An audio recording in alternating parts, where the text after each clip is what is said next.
Shaanxi Province, China, the present day, a grass-covered hill rises from the flat plain below Mount Li, broad and low and unremarkable at first glance, the kind of landform that a traveller passing through might note only as a variation in the terrain before looking away. There are trees on its slopes. Birds move through the branches. In the surrounding fields, farmers tend crops the same way their ancestors tended crops on this same plain 2,000 years ago, and the hill sits among them as it has always sat, patient and enormous and sealed. But walk across that hill with the right instruments, and something changes. The sensors begin reading before you expect them to. Mercury. Not in trace quantities, not in the diffuse concentrations that might suggest ancient industrial activity nearby or geological anomaly. Concentrated. Precise. 8 times higher than the surrounding soil, spiking in a pattern that maps, with unsettling accuracy, onto the dimensions of a structure that no living person has ever entered. The readings do not diminish as you move across the grass. They hold, and they hold, and they hold, as if something beneath the earth is still after 2,200 years, maintaining itself. The hill is 47 meters tall. It sits within a walled enclosure larger than many ancient cities. Beneath it, ground-penetrating instruments have traced the outline of chambers, corridors, sealed shafts, and a central hall whose dimensions exceed those of many of the greatest structures of the ancient world. And above all of it, rising through 45 feet of compacted earth at a rate too slow for any individual lifetime to measure, the Mercury climbs. This is the tomb of Qin Shi Huang, the first emperor of China, the man who ended the Warring States period, unified 7 kingdoms into a single empire, and gave China its name. The man who built the first iteration of the Great Wall, standardized the written language, the currency, the weights, and the measurements of a continent, and declared himself not merely a king, but something that had never existed before. An emperor, a title he invented for himself because nothing in the existing vocabulary of power was sufficient. He died in 210, before the Common Era. He has been in that hill ever since. The tomb has been found. Its location has been known for decades. It has been surveyed, sampled, imaged, and studied by some of the finest archaeological minds in the world. And it has not been opened.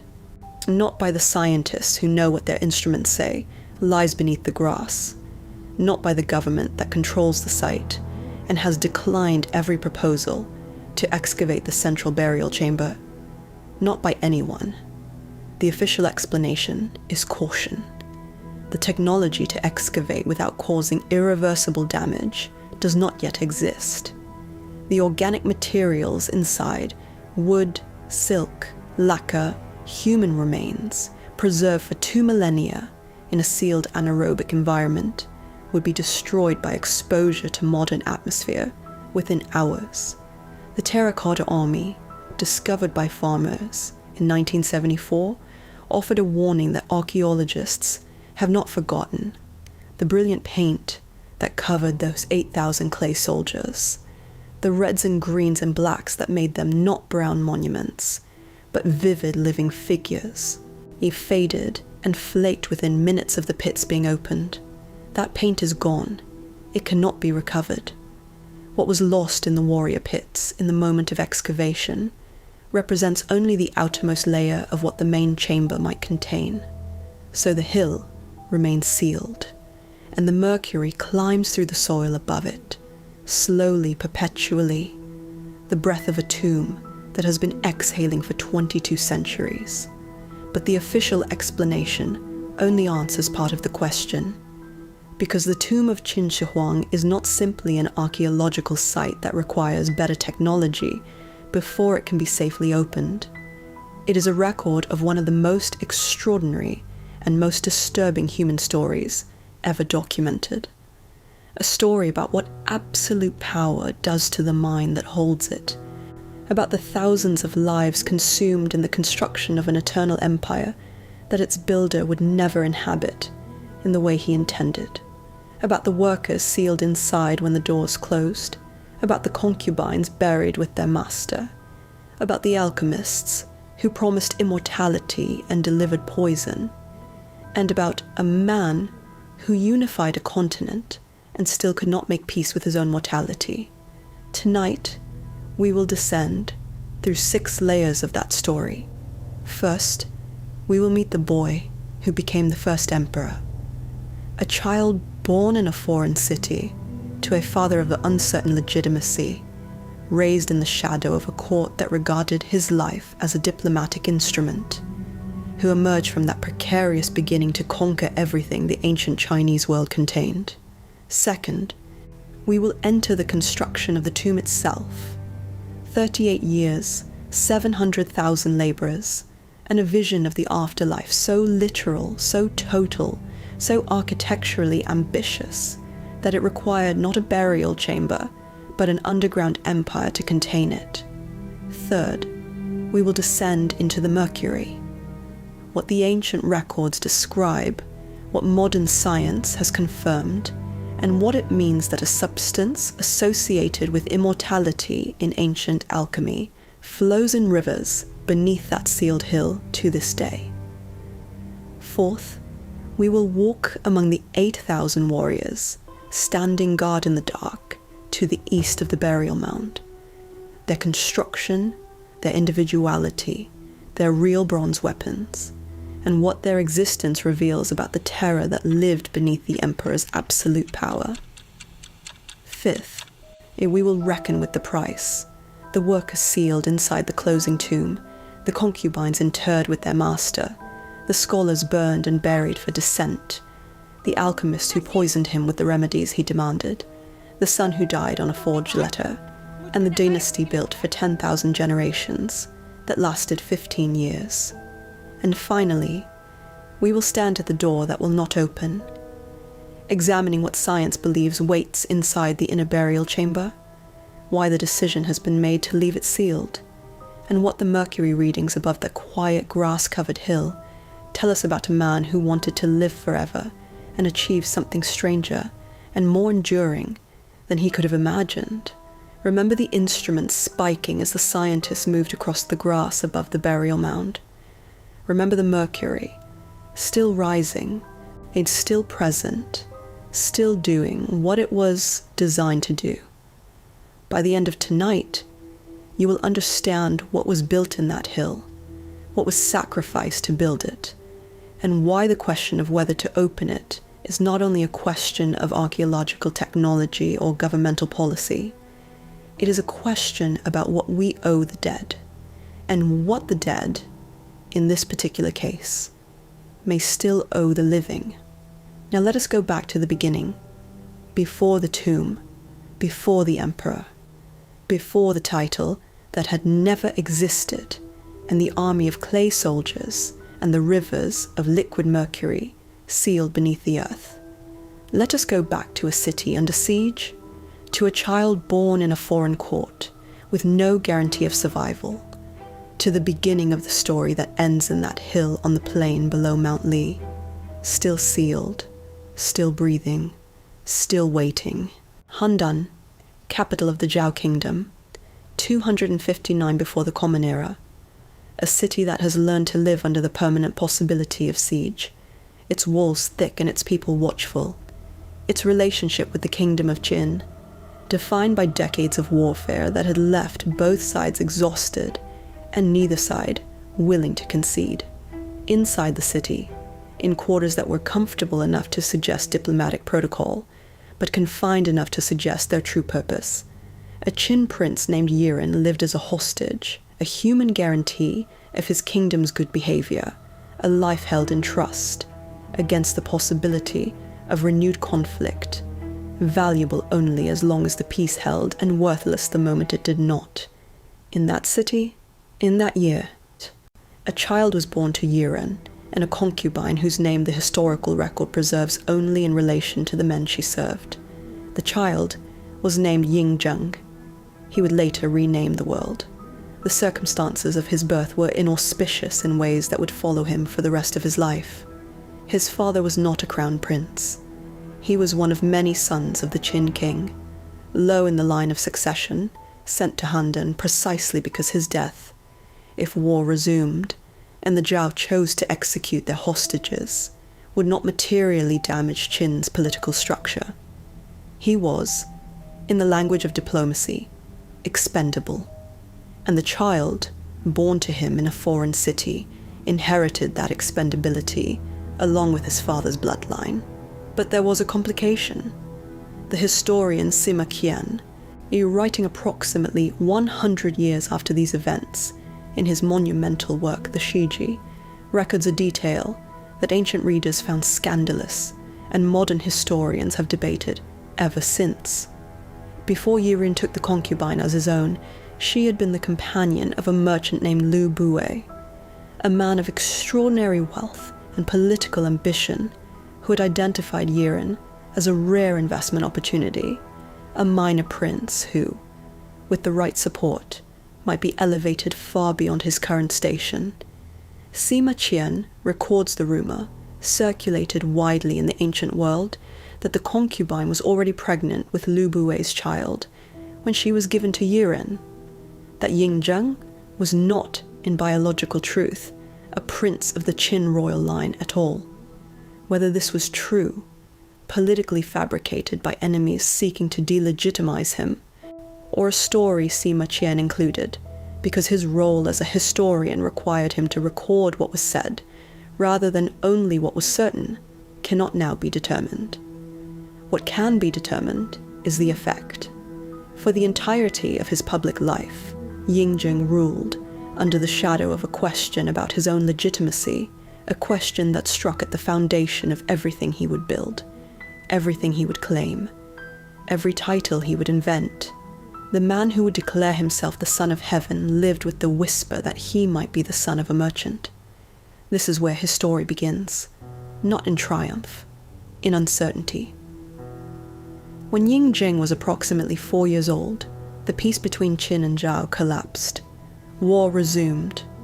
Yiren, warned by Lu Bue, who had traveled to Handan specifically to manage his investment, escaped the city before the Zhao could execute him. He escaped without his concubine. He escaped without his son. The child, Yingjing, and his mother remained in Handan, in a city now at war with the kingdom they belonged to, their lives dependent on the Zhao's calculation that killing them would cost more politically than keeping them alive. They survived. The sources do not dwell on how or what those years cost. The boy who would become the first emperor spent his early childhood as a liability in an enemy city, knowing that his father had left without him, learning what it meant to exist at the pleasure of people who regarded him as a problem to be managed, rather than a child to be raised.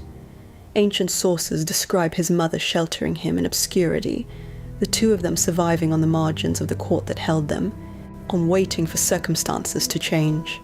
Circumstances changed when Lu Bue's political engineering at the Qin court succeeded beyond reasonable expectation. Through a combination of strategic marriages, financial investment, and careful cultivation of the Queen Dowager's favor, Lu Bue maneuvered Yiren into position as Crown Prince of Qin, elevating a forgotten hostage prince over more plausible candidates through sheer force of commercial and political ingenuity. When the Qin king died in 250 before the Common Era, Yiren ascended the throne, and Yingjing, retrieved from Handan with his mother, became the crown prince of the most powerful and most feared kingdom in the ancient Chinese world. He was 9 years old. He had spent half his life in a city that regarded him as an enemy. His father's reign lasted only 3 years. King Zhuangxiang of Qin, Yiren's royal name, died in 247 before the Common Era, and Yingjing, 13 years old, became king of Qin. Lu Bue, his mother's former companion and possibly his biological father, and certainly the architect of his family's political resurrection, became chancellor, the most powerful official in the kingdom, the man who effectively governed, while the boy king, learned what governing meant. The court Yingzheng inherited was not a safe place. It was a place where power was constantly negotiated through alliance, marriage, manipulation, and violence, where the boy king was simultaneously the supreme authority and the most vulnerable person in the room, surrounded by adults who served him and managed him, and, in some cases, used his youth as an opportunity to advance interests that had nothing to do with his. He learned to read this environment the way a person learns to read weather, not as an intellectual exercise, but as a survival skill, the kind of attention that becomes permanent once you understand that inattention has consequences you cannot recover from. And then came Lao Ai. The scandal that erupted when Yingzheng was in his early 20s exposed the precariousness of everything he had thought was stable. His mother, the Queen Dowager, had taken a lover, a man named Lao Ai, introduced to the court through Lu Bui's arrangement, presented as a eunuch to satisfy the court protocols that restricted the Queen Dowager's access to intact men. Lao Ai was not a eunuch. The deception had been maintained for years, and it had produced consequences. The Queen Dowager had borne Lao Ai 2 secret children, hidden from the court, from the kingdom, and from the king. When Yingzheng reached his majority and moved to formally assume personal control of the government, Lao Ai acted. He staged a coup, seizing the Queen Dowager's seal and attempting to mobilize forces against the young king before his authority could be fully consolidated. The attempt failed. Yingzheng's response was precise and total. Lao Ai was captured, publicly executed by the ancient method of being torn apart by horse-drawn chariots, a death reserved for the most serious treasons, a death designed to be witnessed and remembered. His 2 secret half-brothers, children who had committed no crime except being born to the wrong parents at the wrong moment, were killed. The Queen Dowager was confined. Lu Bui, implicated in the original introduction of Lao Ai to the court, was stripped of his chancellorship and banished to a remote region. He died shortly afterward, apparently by suicide, apparently understanding that his protection had ended, and that what would follow banishment was likely worse. Yingzheng was in his mid-20s. He had survived a coup attempt by his mother's lover.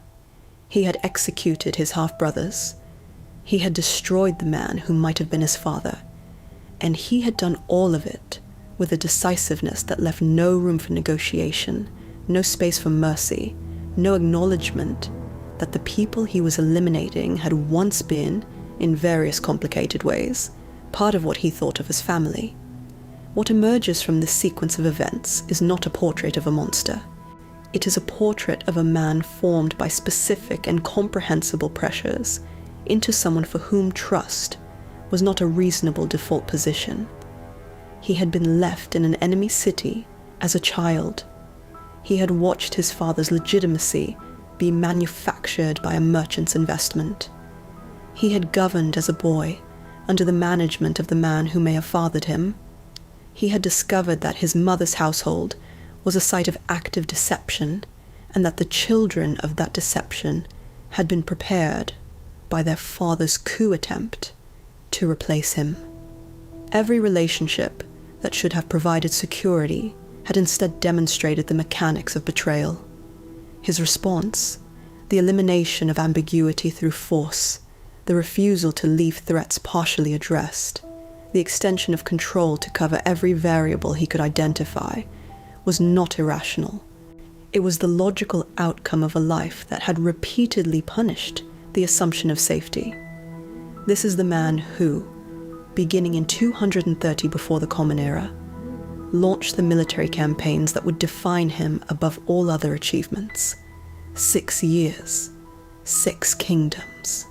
The ancient Chinese world had been divided among 7 major states for centuries, their conflicts so constant and so devastating that the period is known to history as the Warring States era, a name that requires no elaboration. Yingzheng ended it. Han fell first, in 230 before the Common Era. Zhao fell in 228. the kingdom where he had been born and held as a child, the city of Handan that had confined him now reduced to a conquered province. Wei in 225, Chu in 223. The largest of the kingdoms, its conquest requiring the largest military campaign. 600,000 soldiers, under the general Wang Jun, a force of such scale that its mobilization alone reshaped the agricultural and economic capacity of the regions required to supply it. Yan in 222, Qi in 221, the last of the six. Its surrender, so swift that it barely constituted resistance, in 221. Before the Common Era, at approximately 38 years of age, Yingzheng stood as the ruler of a unified Chinese empire, the first such empire in history, encompassing a territory and population that no single ruler had ever controlled before, and he found that the existing vocabulary of power was inadequate to the moment. The title of king, Wang, was insufficient. In every ruler he had defeated had been a king. To call himself a king among the ruins of the kingdoms he had conquered was to use the language of the world he had ended. He convened his ministers and charged them with finding a title worthy of what had been achieved. The deliberations produced a synthesis, Huang, meaning august sovereign, a term previously reserved for the mythological sage kings of China's legendary past, combined with Di, the supreme deity of the Shang dynasty's religious cosmology, Huangdi, emperor. He took the modifier Shi first and declared himself Shi Huangdi, the first august sovereign, specifying that his successors would be numbered after him. The second emperor, the third, continuing for 10,000 generations. He did not think of this as arrogance. He thought of it as accuracy. What followed the declaration was a program of standardization so systematic and so rapid that its effects restructured the lived experience of tens of millions of people within a generation. Weights and measures unified across the empire, so that a merchant in the former Chu territories and a merchant in the former Yan territories could conduct trade without conversion. Coinage standardized to a single Qin form, eliminating the 7 currency systems that had previously divided commerce along political lines. Axle widths standardized across the empire, so that the roads Qin engineers were already building could accommodate traffic from every region without the chaos of incompatible vehicle gauges churning road surfaces into impassable ruts. And the written language. 7 kingdoms had produced 7 regional scripts. It diverged over centuries into forms that were mutually intelligible, only with difficulty, or not at all. Qin's chancellor, Li Si, oversaw the creation of a standardized script, the small seal script, imposed across the empire as the single official form of written communication. The practical consequences were immediate. Imperial documents, legal codes, administrative orders could be read and understood in every province. The cultural consequences were permanent. The standardization of written Chinese initiated by Qin Shi Huang created the foundation for the linguistic unity that would persist, in evolved forms, for the next 2,000 years. He had conquered the world he knew. He had renamed himself something unprecedented. He had restructured the material and linguistic infrastructure of a continent. And then, somewhere in the decade that followed, something shifted in the nature of his ambition. The external world had been brought under control. The one remaining variable, the one enemy that cavalry and administration and the force of an imperial decree could not address, was the body he inhabited. And the mind that lived in that body began turning, with the same total focus it had brought to the conquest of 6 kingdoms, toward the problem of its own mortality. He had never lost before. He did not intend to lose now. 246 before the Common Era. Yingzheng is 13 years old. He has been king of Qin for a matter of months. his father barely cold in the ground, the chancellorship still warm in Lu Bue's capable and calculating hands. The court is managing a child king with all the careful choreography that entails. The presentations of authority, the consultations that are performances of consultation, the slow transfer of administrative knowledge to a mind still forming. There are 1,000 pressing concerns in the governance of the most powerful kingdom in the ancient Chinese world, 1,000 decisions requiring attention, 1,000 problems competing for the resources of the state. And yet, by the conventions of the period, one decision was not deferred, or one project did not wait for the king to reach maturity, or consolidate power, or demonstrate the administrative competence that would justify its scale. On the contrary, it began immediately, in the first year of his reign, as protocol demanded and tradition required, because in ancient China, the tomb of a ruler was not an afterthought, prepared in the shadow of approaching death. It was a parallel project, running alongside the life it would eventually house, demanding the same attention, the same resources, the same long-term planning as any campaign or construction the living ruler might undertake. The longer the preparation, the more complete the eternal home would be. And so, before the boy king had governed a single full year, before he had conducted his first independent audience, or issued his first personal decree, then the ground at the foot of Mount Li was broken, and the construction of his tomb began. It would not be finished for 38 years. The site was not chosen casually. Mount Li, Lishan in Chinese, rises from the plain of Shanxi with a particular quality of presence, the kind of landform that geomantic tradition recognized as concentrating rather than dispersing the energies of the earth. The mountain backed the site from the north, providing the protective elevation that ancient principles of site selection required.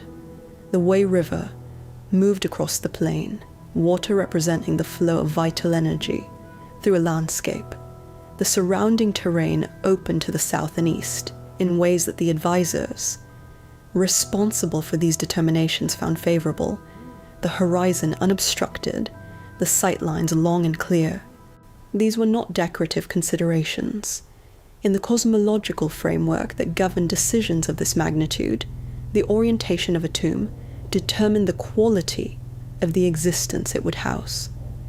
The relationship between the buried ruler and the energies of the earth, the sky and the water, was as consequential as the relationship between a living ruler and his armies, his administrators, his subject population.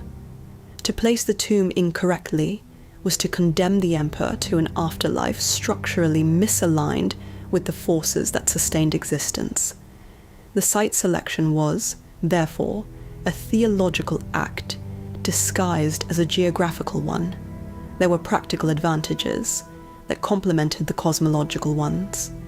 The region surrounding Mount Li was rich in clay deposits of the specific quality needed for the ceramic production that would consume decades of kiln work, a proximity that eliminated the need to transport raw materials across distances that would have added years to the production timeline. The distance to the Qin capital of Shenyang was manageable, reducing the logistical burden of supplying a construction site of unprecedented scale with the administrative oversight, specialist personnel, and daily provisioning that a workforce of this size demanded. And the mountain itself provided the foundational structure of the burial mound, a natural elevation that could be enhanced and built upon, rather than constructed entirely from excavated material and compacted earth. The geology of the site lending itself to the ambition of the project, as if the landscape had been waiting for exactly this purpose. The workforce that descended on Lishan in the first years of construction was unlike anything the ancient world had assembled for a single project. Ancient records, including Sima Qian's Shiji and the subsequent Hanshu, compiled by the Han Dynasty historian Ban Gu, describe a workforce of 700,000 laborers. Modern archaeological analysis, incorporating the evidence of worker habitation sites, kiln locations, supply infrastructure, tool deposits, and the sheer physical volume of material moved and processed across nearly 4 decades suggests that the peak workforce engaged directly in the tomb complex and its supporting industries may have approached or equaled that figure, though it almost certainly fluctuated over the decades of construction as different phases required different concentrations of different skills. The early years demanded excavators and engineers. The middle decades demanded ceramic specialists and bronze casters. The final years demanded the most trusted workers of all, those chosen to place the burial goods in the deepest chambers, men selected for that honor knowing, or perhaps not yet fully understanding, what that selection would ultimately cost them. The composition of that workforce reflects the full spectrum of how the ancient Chinese state could compel human labor. Convicted criminals formed one significant component. Qin law of the period specified forced labor as a standard punishment for a wide range of offenses, and the tomb project provided an essentially unlimited demand for the bodies that the judicial system produced. Conscripted peasants, their labor requisitioned by the state for fixed periods, under the corvée system that Chinese kingdoms had used for generations to accomplish large public works, formed another. Prisoners of war from the conquered kingdoms contributed a third category, men whose military defeat had reduced them to the status of state property, their lives and labor now assets of the Qin imperial administration. And threading through all of these categories, essential and irreplaceable, were the skilled artisans whose specific technical knowledge could not be conscripted from the peasant population, but had to be found, recruited, and managed with sufficient care to retain their cooperation and sustain their output across decades of demanding and dangerous work. What those artisans built over the years that followed was not a tomb in any conventional sense of that word. It was a city. It was an empire. It was a theological statement rendered in bronze and clay and compacted earth and liquid mercury, asserting with the permanence of physical construction what Qin Shi Huang believed about himself and about the nature of death, and about the relationship between the power he exercised in life and the power he intended to exercise after it. The outer enclosure wall alone enclosed an area of approximately 56 square kilometers, larger than many of the ancient cities that Qin armies had conquered during the unification campaigns, larger than most administrative capitals of the period, larger than any funerary complex previously attempted anywhere in the ancient world. Within that outer wall lay an entire funerary city, administrative buildings for the staff who managed the site during construction and the ceremonies that followed, storage facilities for the ritual objects and supplies that accumulated over decades of preparation, accommodation for the permanent workforce that lived at the site year-round, temples and offering halls for the religious observances that the emperor's eternal status required, and the infrastructure of supply and sanitation and governance that any community of that size needed, simply to function from day to day. The tomb complex was not a construction site that would eventually become a monument. It was, for the decades of its construction, a living community organized entirely around the production of one man's eternity. The inner enclosure wall, closer to the burial mound itself, added another layer of protected space, its perimeter defining the sacred precinct within which the mound and its most significant subsidiary structures stood apart from the administrative activity of the outer complex. Moving from the outer wall to the inner wall was a transition between the functional and the sacred, between the world of the living workers who built the place and the world of the dead emperor who would inhabit it. The architecture enforced a theology of separation. The living managed the construction from the outside, and the dead ruled the inside in permanent undisturbed sovereignty. The mound at the center of this complex was, in its original form, a structure of staggering physical ambition. Erosion and the slow compression of 2,200 years have reduced it to its current height of approximately 51 meters, a significant landform, but one whose current scale gives only a partial impression of what it once represented. Ancient sources and engineering analysis of its surviving base dimensions suggest that when construction was completed, the mound stood at approximately 115 meters, taller than many of the mountains visible from the surrounding plain, visible from distances that would have placed it on the horizon for travelers approaching from every direction, a constructed peak rising from flat terrain that announced its own existence with the unmistakable intentionality of something built rather than grown. It was not meant to blend into the landscape.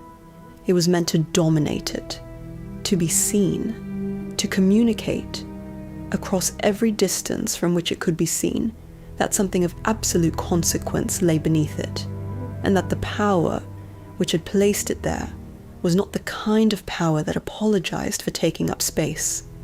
Beneath the mound, the excavation had proceeded simultaneously with the mound's construction above, a feat of engineering coordination that required precise management of the relationship between what was being removed from below and what was being added above, ensuring that the chambers taking shape underground would not be compromised by the weight accumulating over them.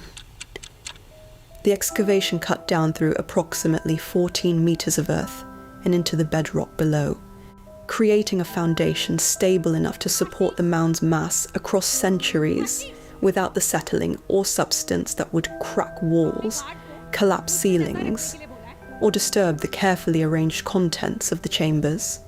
The hydraulic engineering required to keep groundwater from undermining the entire structure was not symbolic, but intensely practical. Bore samples taken by modern archaeologists have identified ancient drainage channels cut into the geology around the burial mound, redirecting the natural flow of subsurface water away from the central chamber with an understanding of local hydrology that could only have been produced by sustained and sophisticated engineering effort, the kind of knowledge that accumulates through years of careful observation and iterative problem solving, rather than through a single inspired design. Within the excavation, workers constructed what the ancient records describe not as a burial pit, but as an underground palace, a complete replication of the imperial court translated into permanent materials, designed not for temporary ceremonial use, but for eternity. The Shiji's description of the burial chamber's interior has been quoted, analysed, contested, and returned to by historians for 2,000 years, each generation finding in it new questions that the archaeology of their own era was or was not equipped to answer. Sima Qian describes palace halls and scenic towers filled with precious and wonderful objects moved there from the imperial court. He describes craftsmen instructed to create mechanical crossbows, triggered to fire automatically at anyone who entered the tomb after its sealing, a defense system designed to protect the emperor's rest with lethal and permanent force, not requiring the living guards who would eventually age and die and leave their posts, but operating with the tireless reliability of the mechanism rather than the fallible attention of human loyalty. He describes the ceiling of the burial chamber decorated to represent the astronomical sky, the stars and constellations rendered so that the emperor would lie beneath a replica of the heavens, as he had lain beneath the real sky in life. The cosmological order reproduced underground to ensure that the relationship between the emperor and the universe continued correctly, even after death had removed him from the world where that relationship had originally been established. And he describes the rivers and seas.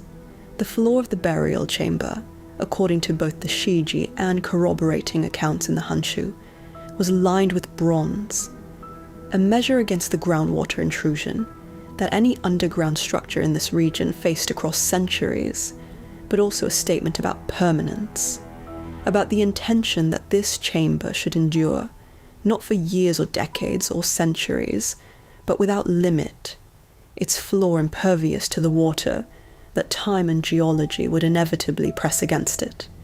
The bronze lining required quantities of metal that would have represented the military production of a significant kingdom, redirected entirely toward a single architectural purpose.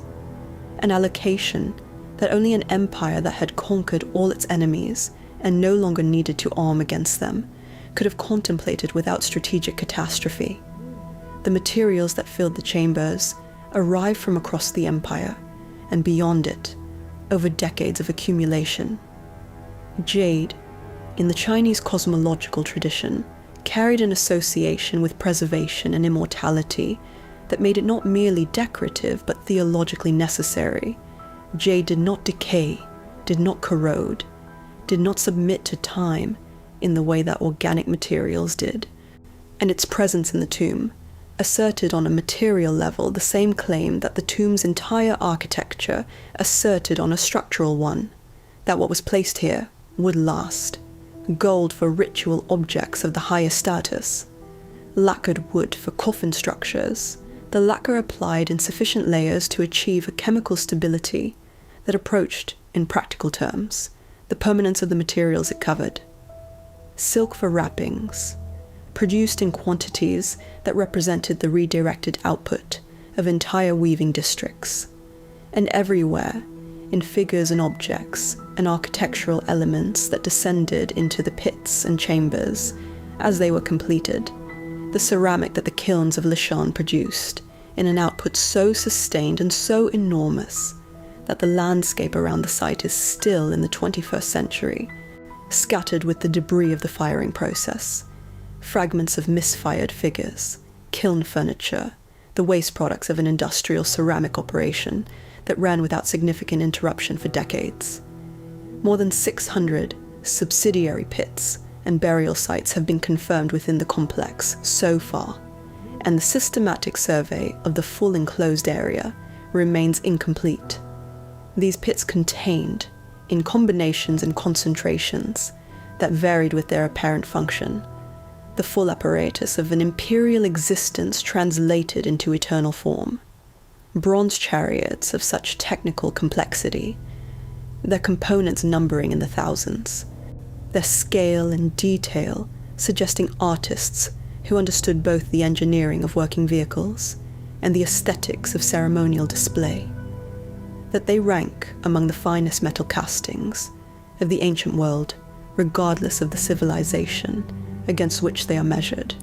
Real horse skeletons in stable pits, the animals interred as working members of the emperor's eternal household, their presence asserting that the afterlife the tomb was designed to house was not a symbolic or spiritual existence, but a practical one, requiring the same animals and equipment that a living emperor's court required.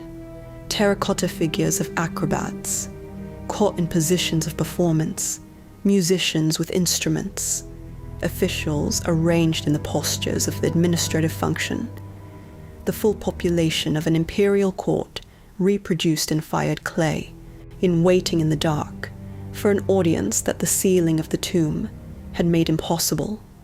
The administrative machinery required to manage this construction over nearly 4 decades represents an organizational achievement that parallels the engineering one in ambition and exceeds it in duration. The project did not pause for political crisis. It did not slow significantly during the years when Yingzheng was personally occupied with the military campaigns of unification, though those campaigns were consuming the resources of the entire kingdom simultaneously. It continued through the transition from kingdom to empire, through the administrative reorganization that followed unification, through the final years of the emperor's life when his attention was increasingly consumed by the search for immortality that was, with a tragic irony, the ancient sources record without comment, diverting his focus from the tomb that was being built precisely because immortality had not yet been found. The project outlasted its patron.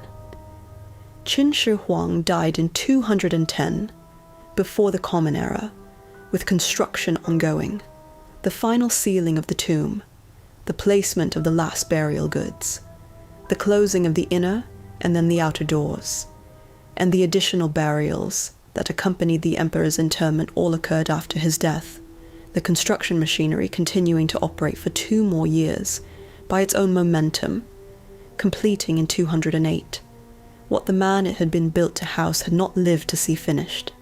38 years, the longest sustained construction effort for a single structure in the ancient world, a workforce that may have reached 700,000 at its peak, an enclosed area larger than most ancient cities, a burial mound that once stood as tall as a small mountain, an underground palace complex whose full dimensions have never been directly observed by any living person. What philosophy of death demanded this? The answer is encoded in every decision the architecture embodies. Qin Shi Huang did not design a tomb to receive a transformed spirit, a soul released from its physical form to inhabit some transcendent, immaterial existence where the apparatus of earthly power would be irrelevant. He designed an empire to house an emperor. The afterlife, in the conception expressed by every element of the tomb's structure and contents, was not a departure from life, but its continuation. Life translated underground, with all its instruments of power intact, its geographic scope replicated in miniature, its military protection maintained in ceramic and bronze, its celestial order reproduced overhead in decoration, and its terrestrial rivers and seas reproduced below in something that wasn't water, that did not evaporate or freeze or absorb into the earth, that remained liquid and in motion through mechanisms he had ordered built specifically to keep it moving. He built a second empire. The one above the ground had been the greatest the ancient world had produced. The one below was designed to outlast it. And at the center of that underground empire, flowing through channels engineered to sustain its motion for eternity, was the element that the ancient records describe with a precision that modern science has confirmed as not metaphor, not exaggeration, not the embellishment of a historian writing a century after the fact. It was still there. It had always been there. And it was still, in ways that the instruments above the sealed mound confirmed with every survey conducted above that quiet grass-covered hill, doing exactly what it had been placed there to do.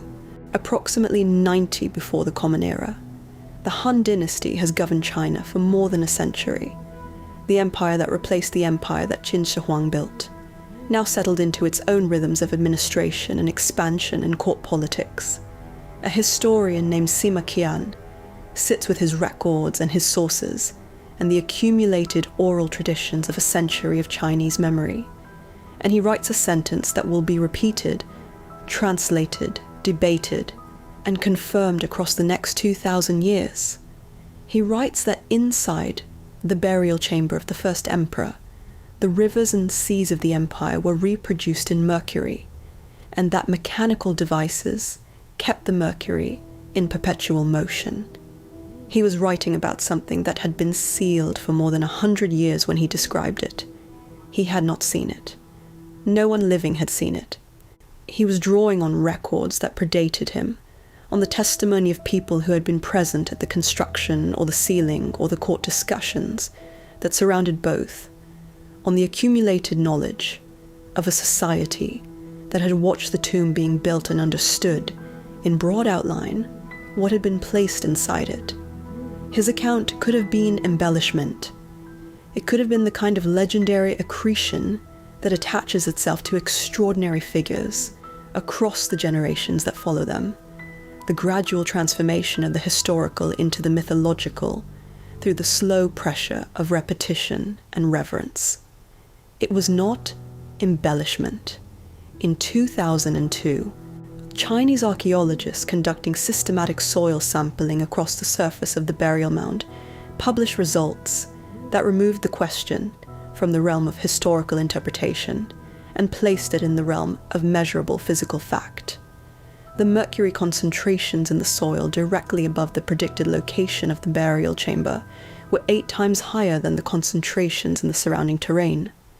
The distribution of those elevated readings was not random, not diffuse, not consistent with geological anomaly or ancient industrial contamination from surface sources.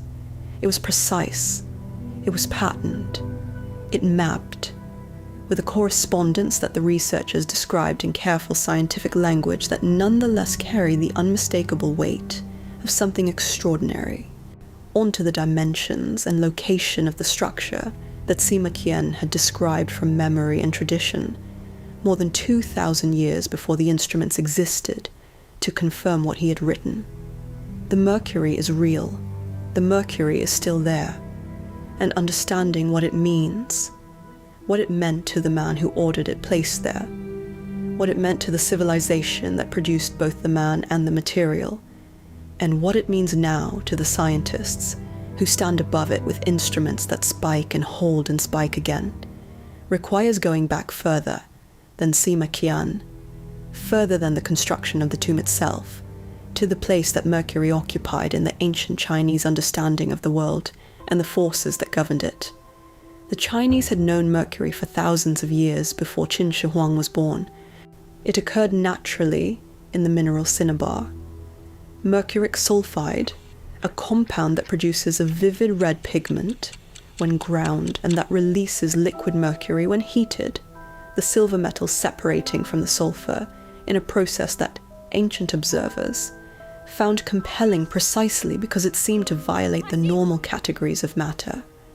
Here was a stone that contained a liquid. Here was a red mineral that produced a silver metal.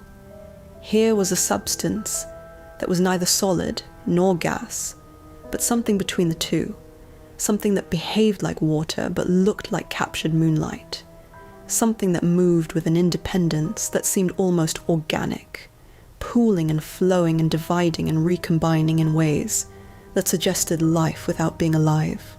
Cinnabar and its refined product had accumulated significance across Chinese history in multiple overlapping registers.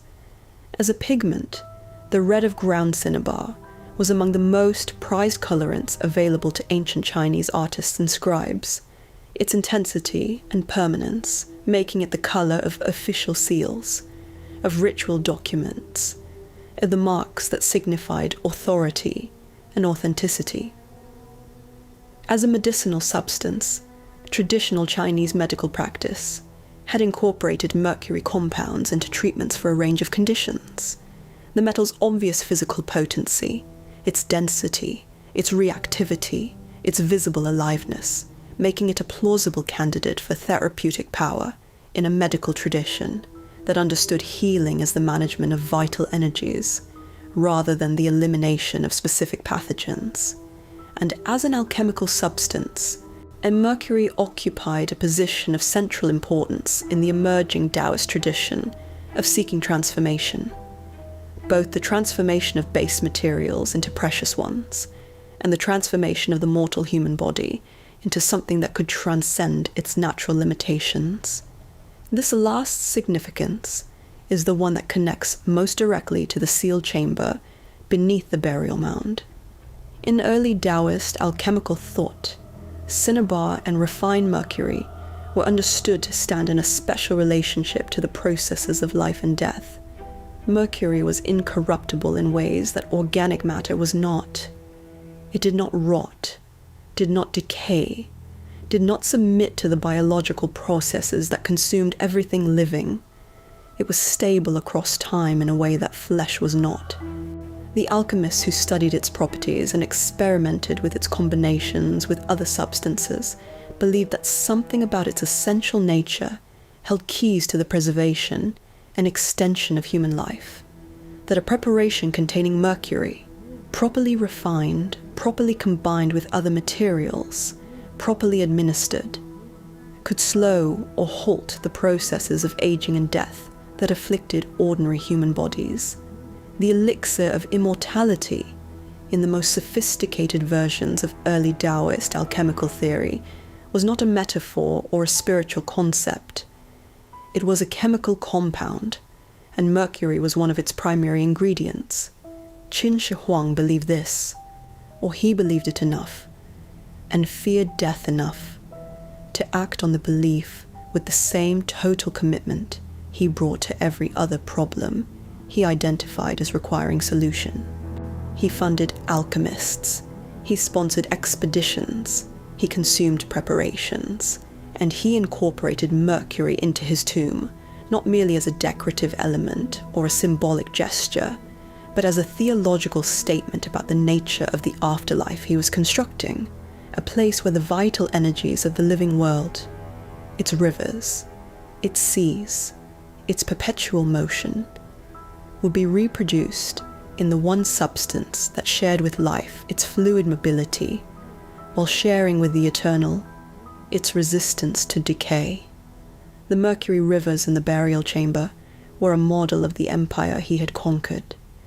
They were also a model of the life he refused to surrender, both at once, in a single material, in a single design.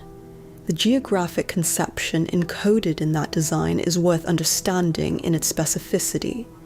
Ancient Chinese cosmology understood the rivers of China, the Yellow River, the Yangtze, the great waterways that define the agricultural and economic geography of the empire, as more than physical features.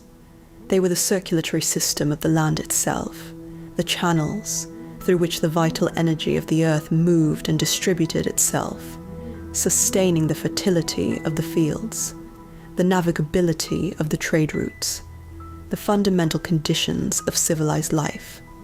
A land without functioning rivers was a land without life, and so the decision to reproduce those rivers in Mercury inside the burial chamber was not an act of decoration or nostalgia. It was an act of cosmological engineering. The emperor was ensuring that the vital energy of his empire, the energy that sustained it when he was alive, and that would, in the absence of some deliberate provision, dissipate after his death, was captured, contained, and kept in motion inside his eternal residence. The mechanical systems designed to keep the Mercury moving were essential to this logic. Stagnant water was dead water. Stagnant Mercury would be a dead empire.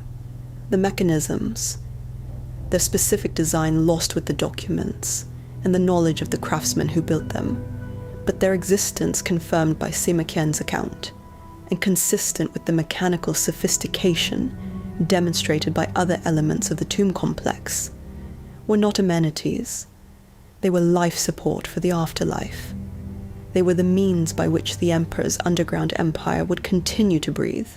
The quantities of mercury required to fill even a scaled model of the rivers and seas of China were extraordinary.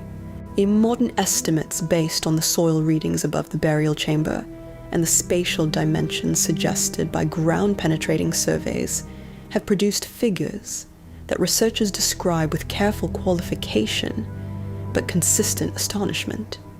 The mercury present in the burial chamber, the mercury that has been slowly seeping upward through 14 meters of compacted earth for 22 centuries and is still producing readings 8 times above background levels at the surface, represents one of the largest single concentrations of mercury in the ancient world.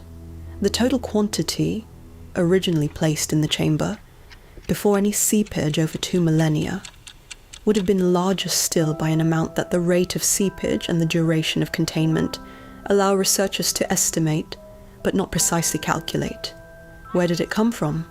A mercury does not occur in quantities of this kind at a single easily accessible location. The procurement required supply chains connecting multiple cinnabar mining regions, sources in Hunan, in Guizhou, in Sichuan, in the regions that Qin and then the unified empire controlled, with processing facilities capable of refining cinnabar into liquid mercury at industrial scale, and then transporting the result to the construction site without the losses that the substance's density and toxicity would have made inevitable at every stage of a long overland journey. The logistics of mercury procurement for the tomb represent in their own right an administrative achievement whose scale has received less attention than the terracotta warriors, but whose complexity was arguably comparable. The toxicity is something that requires examination because it connects the mercury in the tomb directly to the mercury in the emperor's bloodstream. And that connection is one of the most disturbing ironies in a story that contains more than its share of them. Mercury is acutely poisonous. Elemental mercury, the liquid form, releases vapor at room temperature, the same quality that allowed it to seep upward through 14 meters of earth over 2,000 years, also ensured that the craftsmen who worked in the burial chamber during its filling were breathing mercury vapor throughout that process. The artisans who installed the mercury rivers, who calibrated the mechanical systems, who worked for days or weeks in an enclosed underground space filled with the substance, were being poisoned by the work they were doing. Chronic mercury poisoning produces neurological deterioration, tremor, cognitive impairment, and eventual death. The workers who built the Mercury Sea may not have lived long enough to be sealed into the tomb with the rest of what they had created, and the emperor himself was consuming it. The court alchemists who advised Qin Shi Huang on the preparation of immortality elixirs were working with mercury compounds as their primary materials. The preparations they produced, cinnabar pills, mercury solutions, refined amalgams of mercury with other substances, were being administered to the emperor regularly in his final years, in each dose delivered with the confident authority of practitioners who believed genuinely in their own methods and the respectful compliance of a ruler who was too frightened of death to stop taking them, even as his condition deteriorated. Modern toxicological analysis of what is known about his final years, the erratic behavior, the extreme paranoia, the physical decline, the neurological symptoms described in ancient sources, with a matter-of-factness that makes them more disturbing rather than less, is consistent with chronic heavy metal poisoning. He was dying of his cure. He was being killed by the substance he had chosen as the symbol of his immortality and the centerpiece of his eternal residence. The mercury in the tomb and the mercury in his body were the same material, serving the same purpose in his mind: the defeat of death through the properties of an incorruptible, vital, perpetually mobile substance, and producing, in both locations, outcomes that were the precise opposite of what he intended. The ground-penetrating surveys that have mapped the subsurface structure of the burial complex without excavating it have added detail to what the soil chemistry analysis confirmed. Resistivity surveys, measuring the electrical resistance of subsurface materials, which vary significantly between compacted earth, void spaces, stone construction, and liquid, have identified the outline of the central burial chamber with sufficient clarity to establish its approximate dimensions.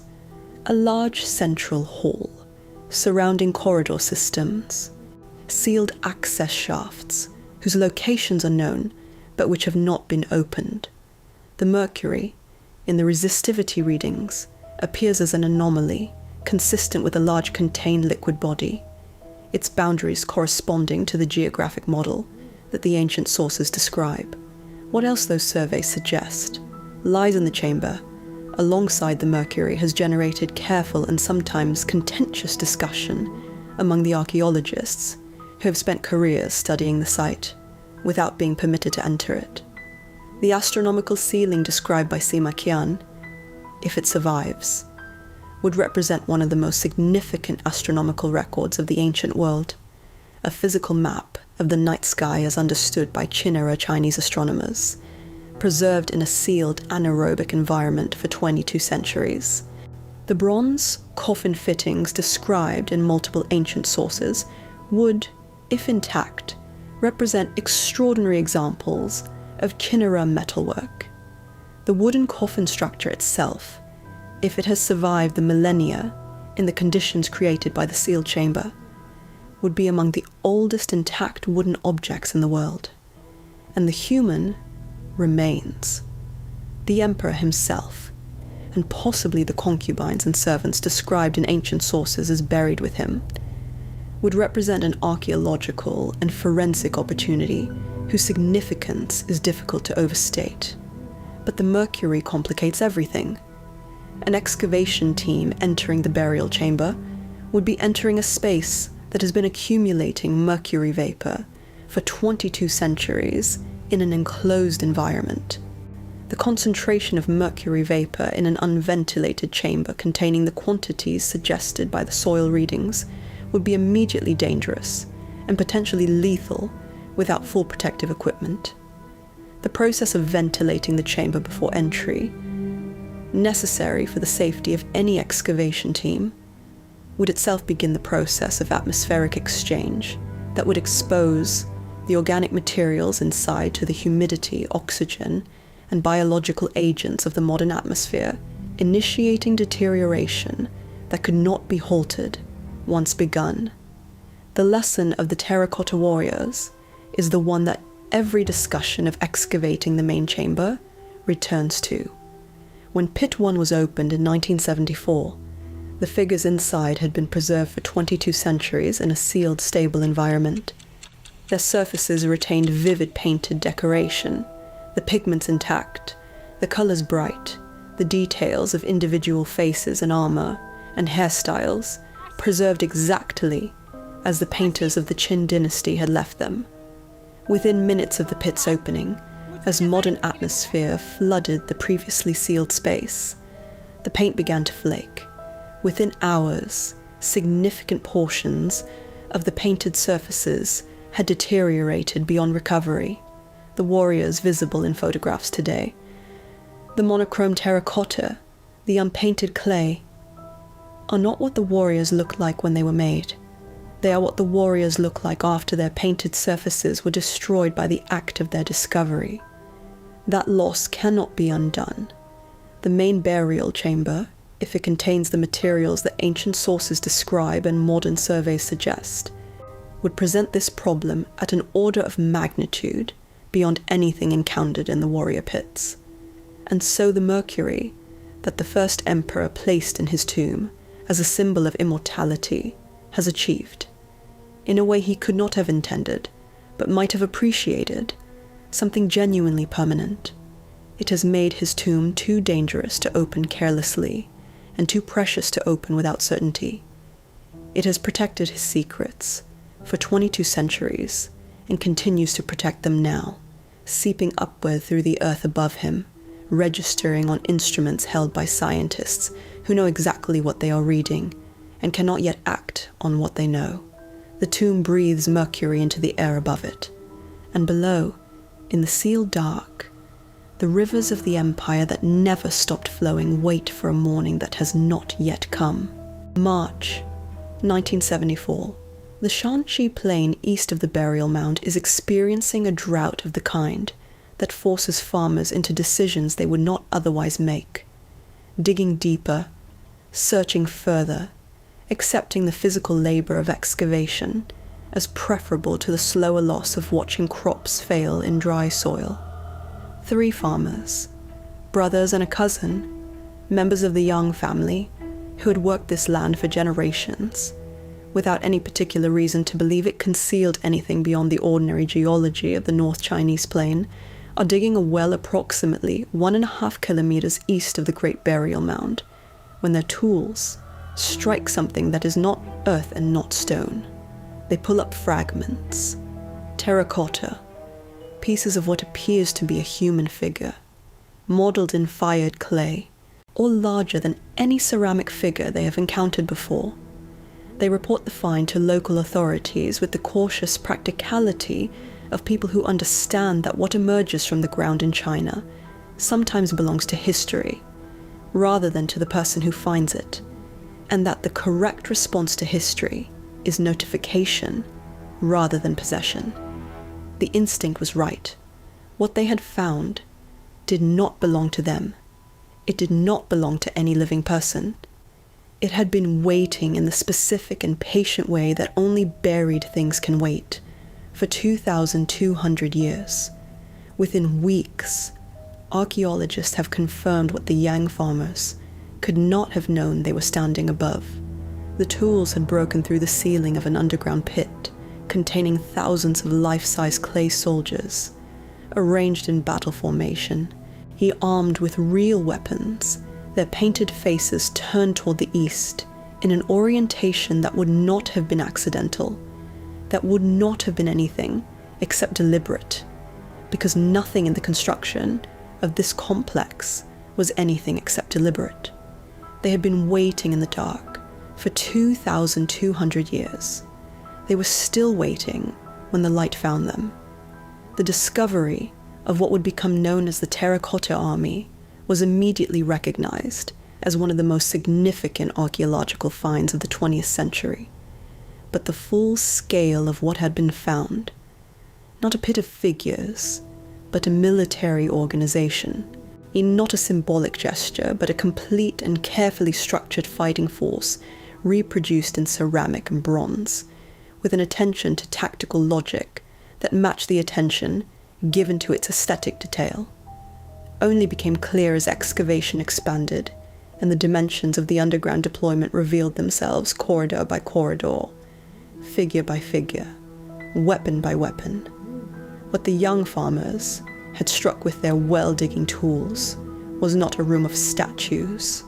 It was the eastern flank of an army, and the army it would emerge was only the beginning. Pit 1 is the largest. It measures 230 meters in length and 62 meters in width. An underground hall divided into 11 parallel corridors by earthen partition walls that have partially collapsed over the centuries, their failure bringing sections of the timber and earth ceiling down onto the figures below and accounting for much of the damage visible on the warriors today.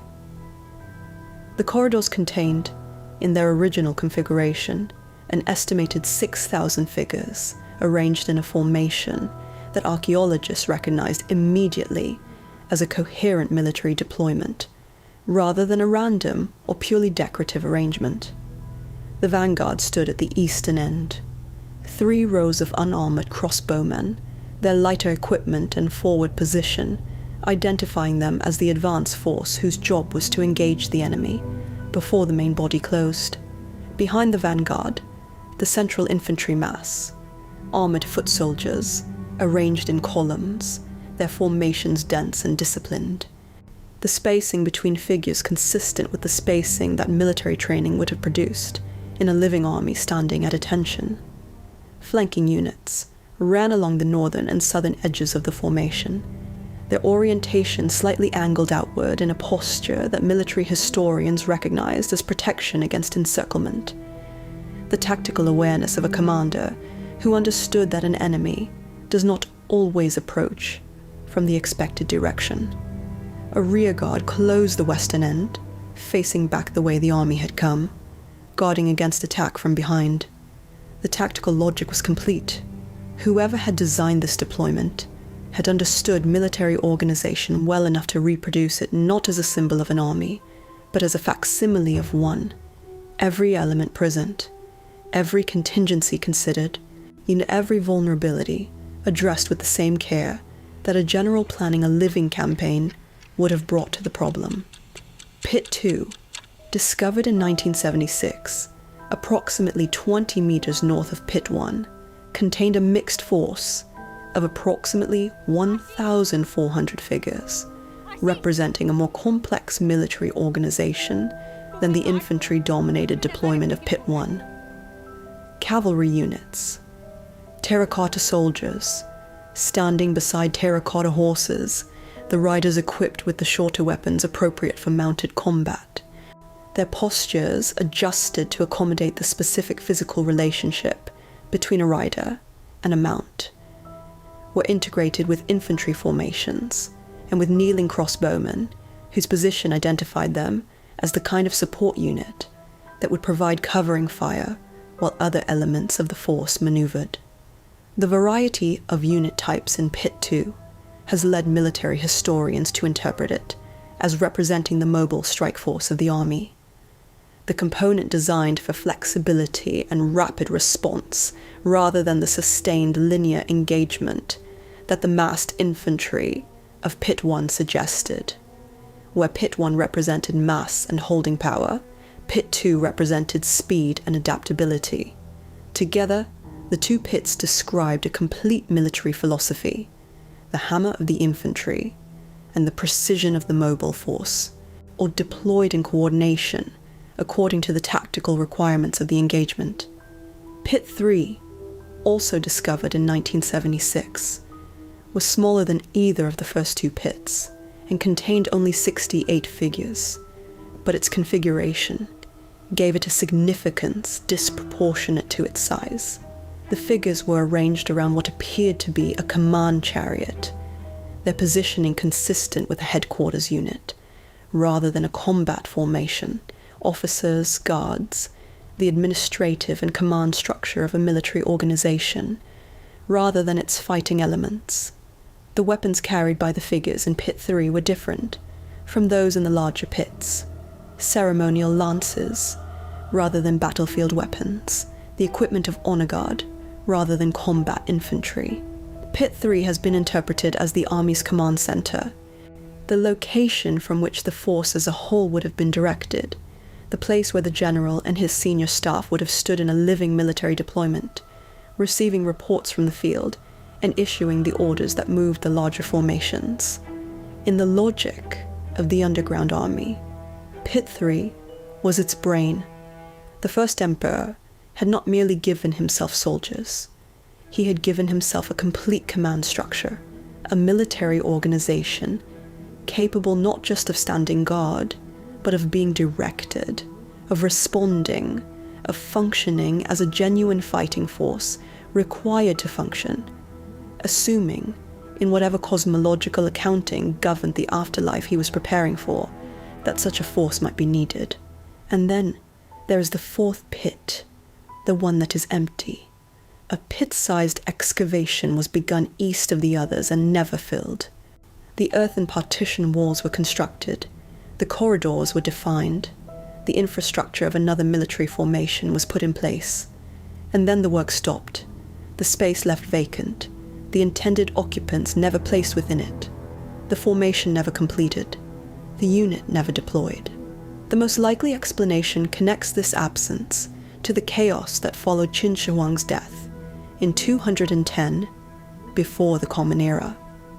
The political crisis, the forged succession, the rapid deterioration of central authority that left ongoing projects without the administrative oversight and resource allocation they required. The Army's 4th Division never arrived. The command that would have sent it was never given, or was given by someone whose authority had already begun to dissolve in the crisis that followed the Emperor's death. The empty pit is the place where the living world's disorder interrupted the dead Emperor's perfect military organization, leaving his eastern defense permanently incomplete. It has been open and empty for 22 centuries, a wound in the tactical logic of the entire deployment, a reminder that even the most absolute power cannot guarantee the completion of what it begins.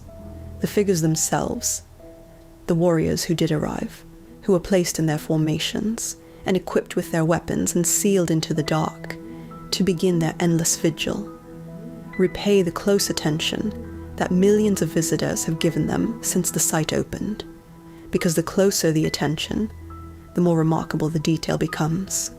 The most extraordinary feature of the Terracotta Army is one that photographs communicate imperfectly, and that only the direct experience of moving through the excavated pits conveys with full force. No two faces are identical.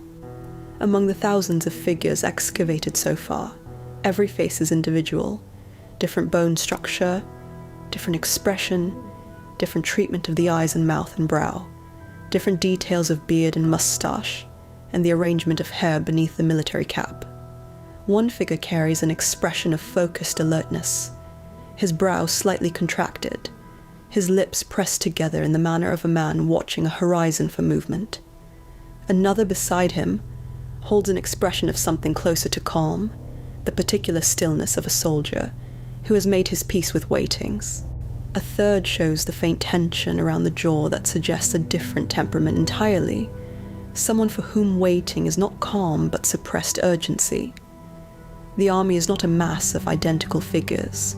It is a mass of individuals, each one distinct, each one possessing what the sculptors who made them clearly understood as the particular physiognomy and expression of a specific human being, rather than the generalized features of a military type.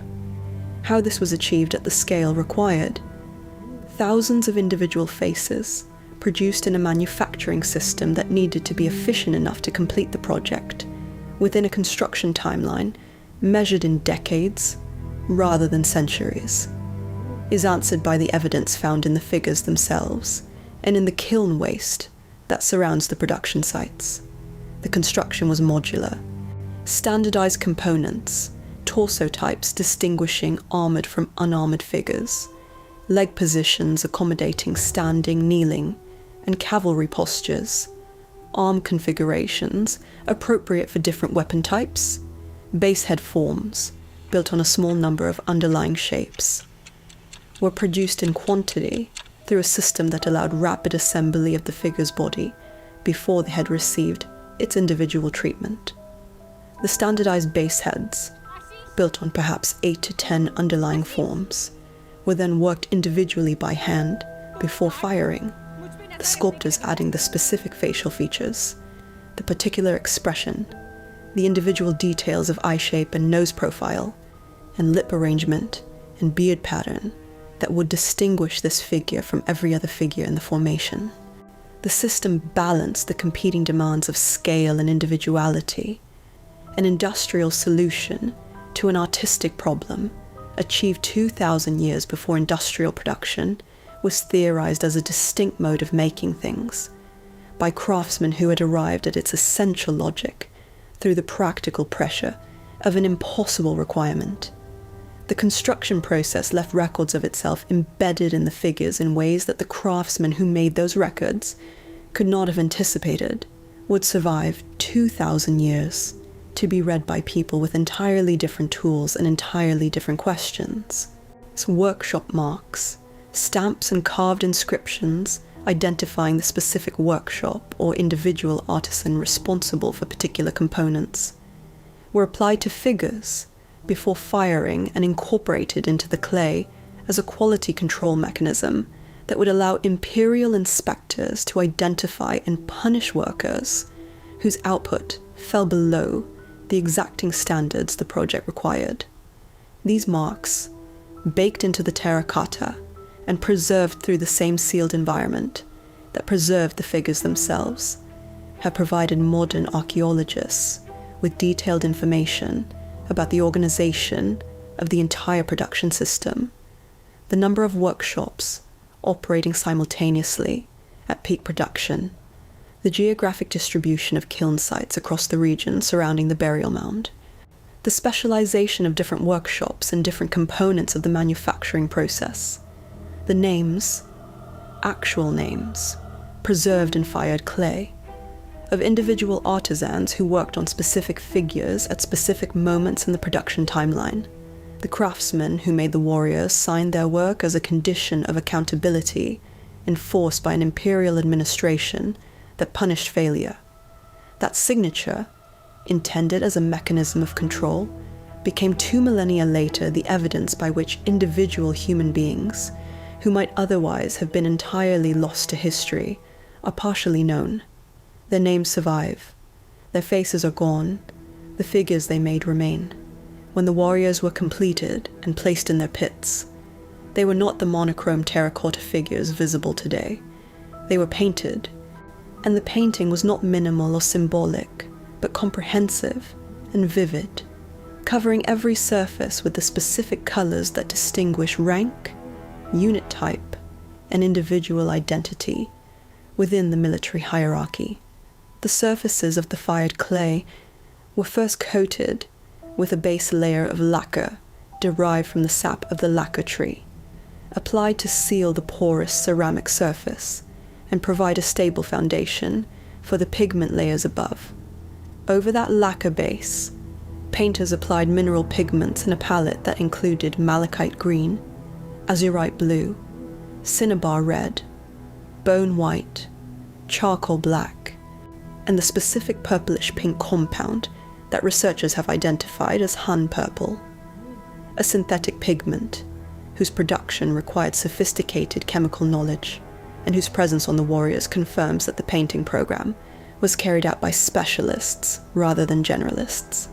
The faces received the most careful attention: pink or reddish skin tones, black hair rendered in precise detail beneath military caps, the whites of eyes painted separately from the dark irises, eyebrows shaped with a specificity that varied from figure to figure in a way that reinforced rather than contradicted the individuality of the modeled features beneath. The armor was painted to distinguish the leather and metal components that real armor would have displayed. The colored tassels on weapons, the ribbons on caps, the decorative elements of officers' dress, all rendered in the specific colors that military convention assigned to specific ranks and roles. That color is almost entirely gone. The lacquer base layer, stable for 2,000 years in the sealed anaerobic environment of the pits, begins to curl and flake within minutes of exposure to the humidity and temperature variation of the modern atmosphere. The pigment layers bonded to the lacquer surface flake with it as it curls, the paint lifting away from the clay beneath in fragments too small and too numerous to catch or preserve. The process begins immediately upon exposure and cannot be halted once it has started. By the time the deterioration is visible to the naked eye, significant loss has already occurred. The paint already committed to a disintegration that no intervention available to conservation science has yet been able to fully arrest. The warriors excavated in the first decades, after the discovery of the pits, are the warriors most completely stripped of their original appearance, their painted surfaces lost in the moment of their rediscovery, sacrificed to the act of finding them. Conservation techniques developed in subsequent decades have slowed the process for more recently excavated figures, but slowing is not stopping, and the army seen by the millions of visitors who have passed through the museum, built above the pits, is a diminished version of the army the emperor commissioned and the craftsman completed, still extraordinary, still among the most significant archaeological discoveries in human history, but missing the vivid, particular differentiated color that would have made 8,000 individual faces fully, completely, unmistakably themselves. The weapons found with the warriors are real, not symbolic reproductions, not ceremonial objects scaled or simplified for ritual purpose, not gestures toward military equipment, but military equipment itself, manufactured to the standards of weapons intended for living soldiers, because the army they equipped was intended to function as a living army functioned.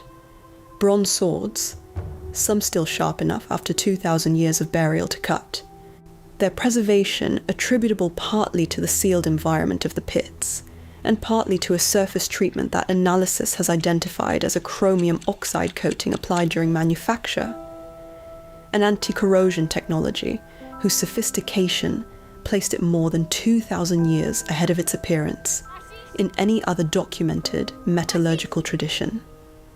Bronze spears and halberds, their wooden shafts long rotted, but their blades intact, the hafting points still showing the precise socket dimensions that a specific diameter of hardwood shaft would have required.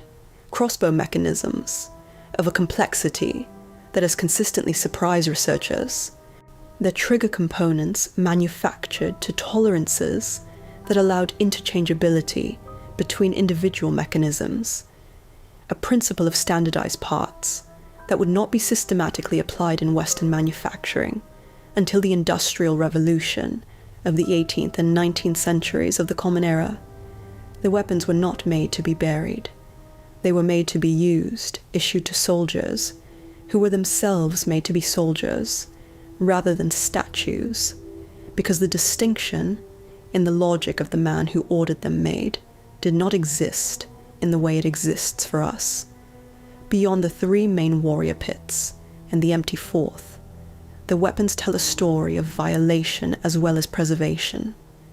The rebel forces of Shang Yu, who swept through the Qin heartland after the dynasty's collapse in 206 before the Common Era, and entered the tomb complex and looted it. Ancient sources describe his soldiers removing weapons from the warrior pits in significant quantities. The bronze of functional military equipment too valuable to leave in the ground when a civil war was consuming the metal resources of the known world. The absence of weapons from many figures in the pits, the scattered arrangement of weapons in areas where the original formations were disrupted, and the evidence of ancient entry shafts identified by archaeologists all confirm that the looting occurred and that it was systematic rather than incidental. Xiang Yu's soldiers stripped the outer pits of much of their armament. Whether they penetrated further, whether the looting reached the burial mound itself, or was contained to the subsidiary pits, remains one of the questions that only excavation of the main chamber could definitively answer. The army faces east.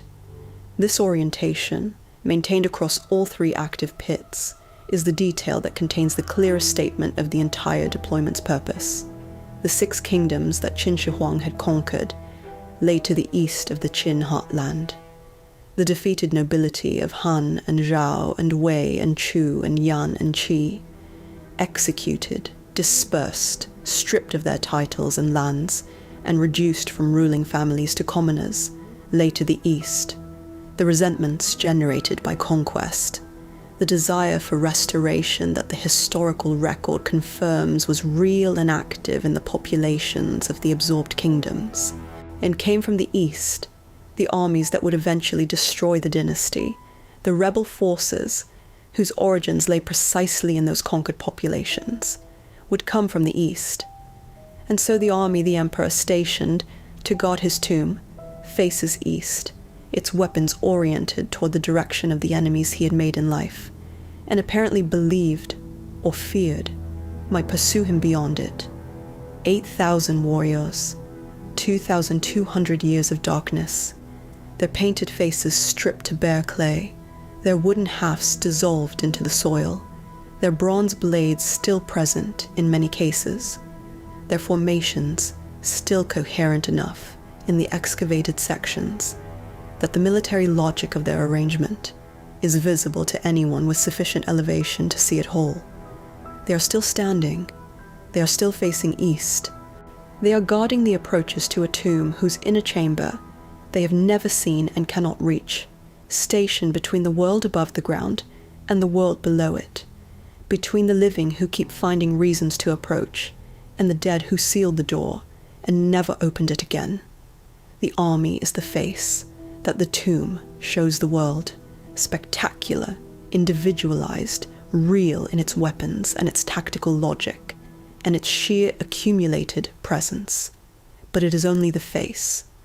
Behind it, beneath the burial mound that the army was positioned to protect, sealed under 14 meters of compacted earth and 2,200 years of unbroken silence, the deeper secrets wait in the dark, in the Mercury, in the sealed chamber that no instrument has entered and no living eye has seen. 210, before the Common Era. The first emperor of China is 50 years old, and he is dying, though no one in his court will say so, and he himself refuses to accept it as a possibility that applies to him. He is traveling, as he has traveled, repeatedly in the final decade of his reign, moving across the empire in processions of such scale and choreographed magnificence that they function simultaneously as demonstrations of imperial power, acts of religious communion with the spirits of sacred mountains, and something else, something that the historical record captures in the accumulated detail of his itineraries and his instructions, and his increasingly desperate consultations with the men he employed to solve the one problem that conquest and administration and the force of imperial decree had failed to address. He is looking for a way to not die, and he has been looking for long enough and consuming enough of what the men who promised to help him have prescribed that the search itself is killing him. The immortality quest, that dominated the last decade of Qin Shi Huang's life was not a private eccentricity or a philosophical interest pursued alongside the business of governing. It was a state priority, funded from the imperial treasury, administered through the court bureaucracy, and pursued with the same systematic intensity that the emperor brought to military campaigns and administrative reform. The practitioners he employed, the fangshi, the magician technicians who occupied a role in ancient Chinese court life somewhere between court physician, religious specialist, and natural philosopher, were not charlatans operating on the margins of respectable knowledge. They were the leading practitioners of an intellectual tradition that took seriously the possibility of extending human life through the correct manipulation of natural substances and cosmic forces. And they had the theoretical frameworks, the practical experience, and the imperial backing to pursue that possibility at a scale no previous patron had provided. Their central claim was that physical immortality was achievable, not metaphorical immortality, not the immortality of reputation or the persistence of one's name in historical memory, but the literal continuation of the living body beyond its natural span, achieved through the consumption of specific substances prepared according to specific methods and supplemented by specific practices of breathing, movement, and spiritual cultivation. The islands of the immortals, Penglai, Yingzhou, Fangjiang, were understood not as mythological locations but as real places existing somewhere in the eastern seas, inhabited by beings who had achieved the transformation that the emperor sought and who possessed the fully realized elixir that would confer it on others.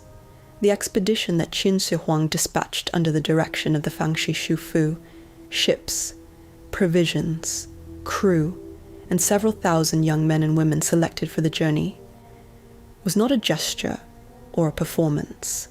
It was a genuine search mission, funded by an emperor who believed the destination was real and the prize attainable. Shu Fu left twice. He returned once the first time, with explanations for his failure that the emperor accepted, because the alternative was executing a man whose expertise he still needed. The second departure, with a larger fleet and more extensive provisions, produced no return at all. Later traditions, preserved in Japanese historical sources and in the oral histories of communities along the Japanese coast, identify Shu Fu as an historical figure who arrived in Japan with his company and established a settlement, choosing the permanent exile of a new land over the return to an emperor who would not have accepted a second failure with the equanimity he had shown after the first. Whether this is true, whether Shu Fu made a rational calculation and disappeared deliberately, or whether his fleet was simply lost to the storms and navigation hazards of the open Pacific, cannot be determined from surviving evidence. What is certain is that he did not come back. The islands of the immortals, if they existed, did not send their secrets home with him. Other alchemists promised other routes to the same destination.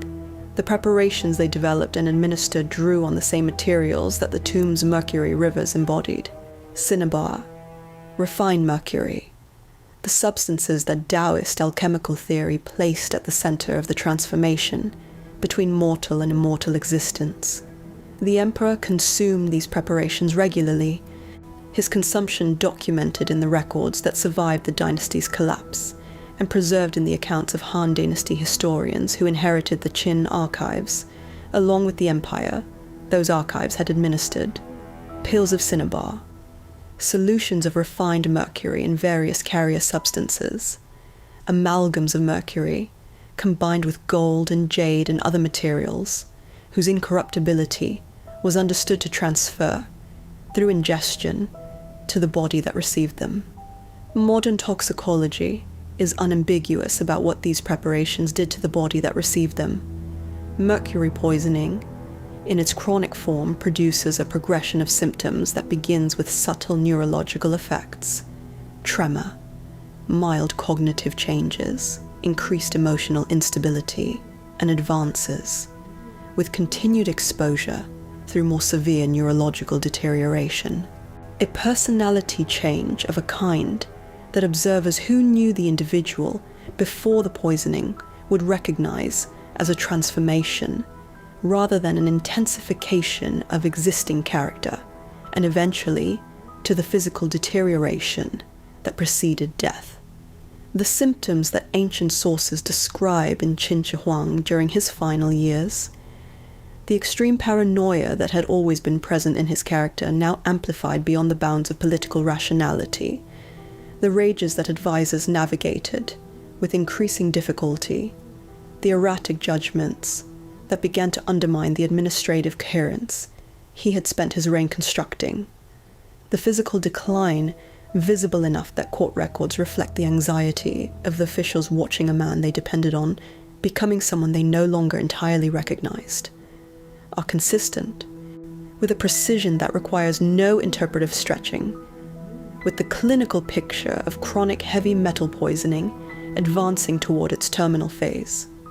He was being killed by his cure, the substance he had chosen as the symbol of immortality and placed in rivers in his tomb was running through his bloodstream in concentrations that were destroying the neurological architecture of the mind that had unified China.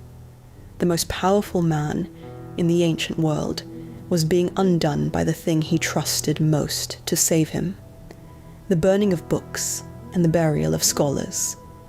The acts that subsequent Chinese historiography would use to define Qin Shi Huang as the archetype of tyrannical cultural destruction belong to this same period of the reign, and understanding them requires placing them in the context of a ruler whose relationship to opposition and criticism had always been defined by his formation in the insecure court of his childhood.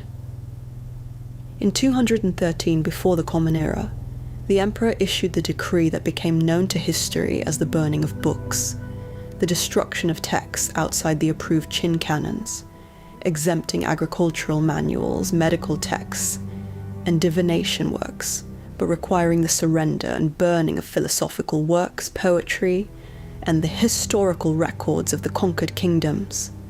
The stated justification was administrative: the elimination of competing intellectual frameworks that might be used to challenge imperial policy or legitimize opposition to Qin authority.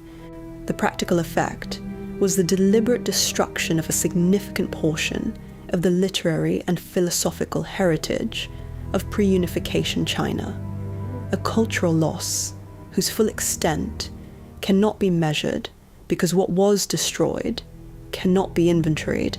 The following year brought the incident recorded in the Shiji as the burial of the scholars, the execution of 460 Confucian scholars who had criticized imperial policy, a number that ancient sources present with a confidence that modern historians have sometimes questioned but never disproved.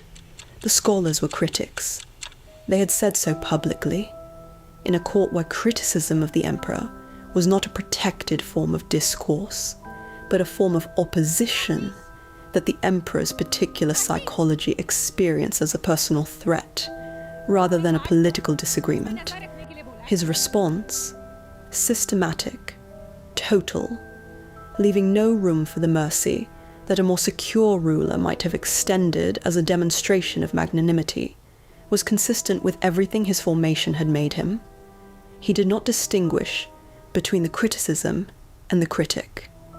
He eliminated both: the construction of the Great Wall, or rather the consolidation and extension of the defensive walls that the individual kingdoms had built along their northern frontiers, connected and standardized under Qin administration into a continuous barrier, belongs to this period as well, and its human cost parallels the human cost of the tomb construction in scale, if not in the specific horror of its conclusion. Hundreds of thousands of conscripted laborers worked on the wall under conditions that the historical record describes as lethal in their demands. Did the wall's construction site becoming proverbial in Chinese culture as a place where men went and did not return, their bodies sometimes incorporated into the structure itself when death occurred, far from any practical means of disposal. The wall and the tomb drew from the same labour pool, competed for the same resources, and produced the same category of death. Not the recognised death of battle, or the private death of illness, but the institutional death of the expendable worker, recorded if at all in aggregate rather than individually, mourned by families who received no notification and no remains. The sealing of the workers inside the tomb, when the burial was complete, is recorded by Sima Qian in a passage whose brevity is its most disturbing quality.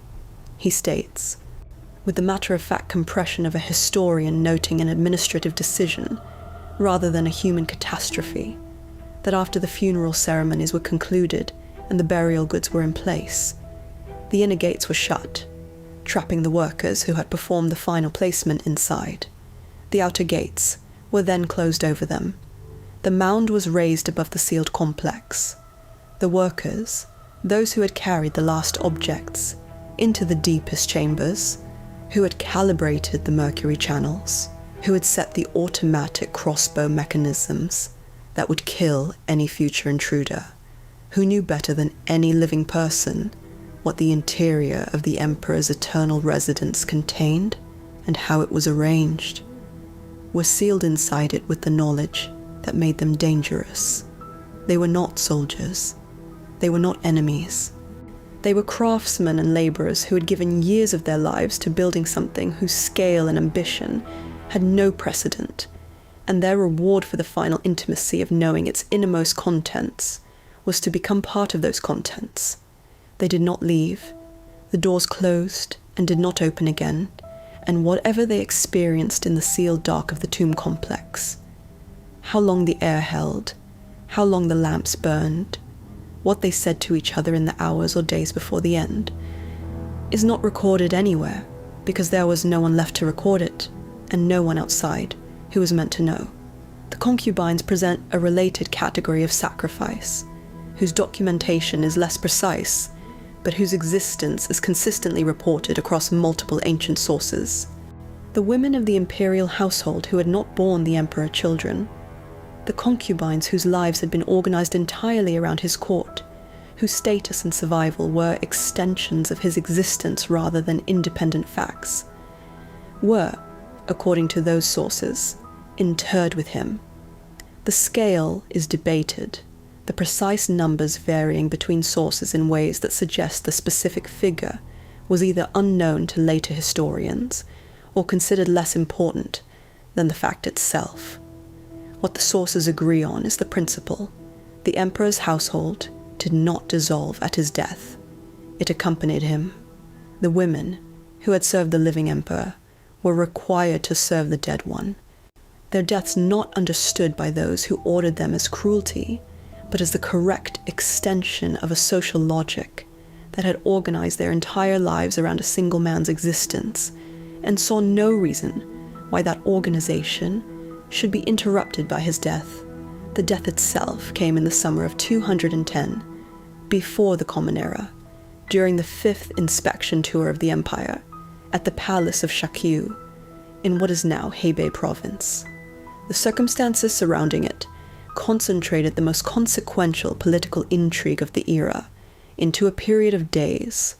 The emperor died away from the capital, with a limited number of court officials present, among them the chief eunuch Zhao Gao, whose influence over the court had grown in proportion to the emperor's deteriorating condition, and the chancellor Li Si, whose administrative authority was the institutional backbone of the entire imperial system.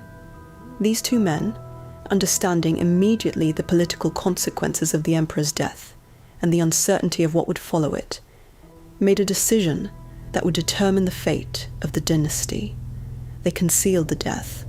The body was placed in the imperial carriage, sealed, and the procession continued its journey back toward the capital, as if the emperor were merely resting.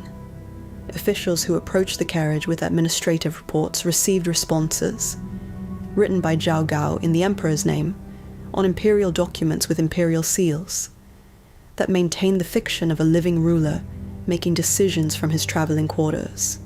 The summer heat accelerated the decomposition that the sealed carriage could not prevent, and the smell that began to emanate from the imperial conveyance was addressed by Zhao Gao's order that cartloads of salted fish accompany the procession immediately adjacent to the imperial carriage, the powerful odor of preserved fish masking the unmistakable odor of death from the officials and guards who traveled close enough to notice. The first emperor of China, who had declared himself the representative of heaven on earth, who had renamed himself something that had never existed before, who had built an underground empire to house his eternal power, was carried home in a sealed carriage, surrounded by fish. The gap between the title and the reality, between the cosmic authority he had claimed and the biological fact of a body decaying in summer heat, was never wider than in those days of the journey home.